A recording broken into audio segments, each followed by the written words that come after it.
Saint Gregory was born into a high society Roman family, with his father being a respected senator and his mother, St. Sylvia, a woman of great faith. Initially, he followed the family trajectory, becoming the Prefect of Rome, but soon realized his true calling was in serving God, not the state. He left his prestigious position after just a year to pursue a life of monastic simplicity and spiritual growth. With his considerable wealth, Pope St.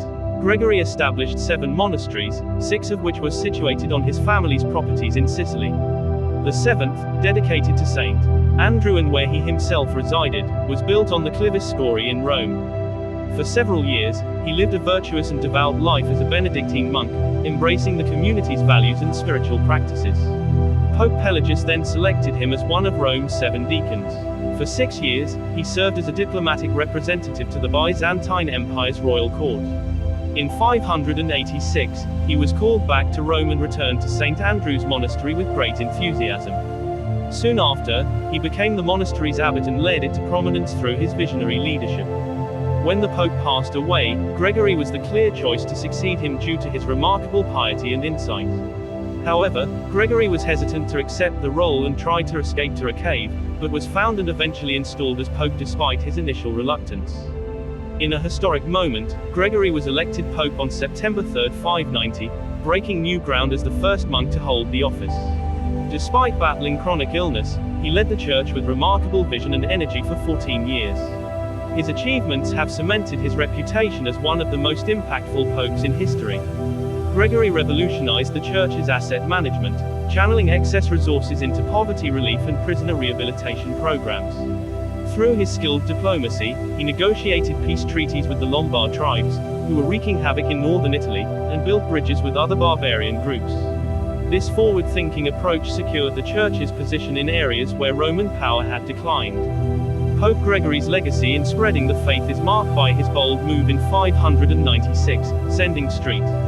Augustine of Canterbury and his team of monks to England as missionaries. He continued to support and guide them, even sending reinforcements in 601. A prolific writer, Gregory produced influential works on pastoral care, spirituality, and morals, embracing a humble title that has been adopted by all popes since, servant of the servants of God. His selfless dedication came at a personal cost, as he pushed himself to the point of exhaustion. Yet, even in his final moments, Gregory remained steadfast, directing the Church and writing spiritual reflections, inspiring generations to come.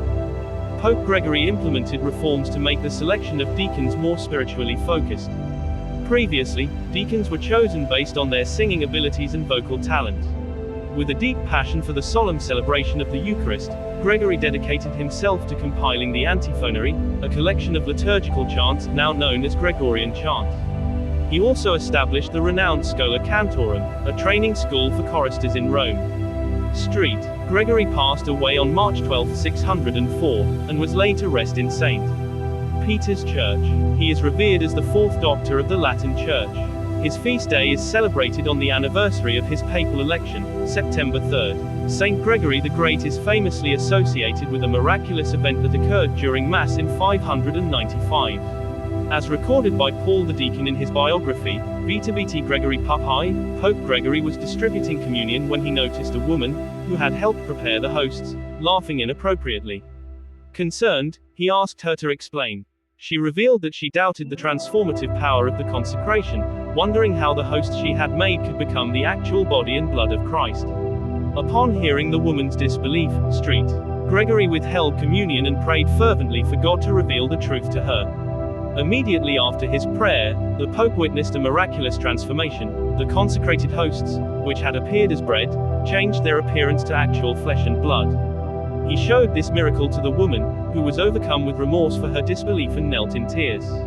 To this day, 2 of these miraculous hosts are still venerated at Andechs Abbey in Germany, alongside a 3rd miraculous host from Pope Leo IX, 11th century, giving rise to the Feast of the 3 Hosts of Andechs.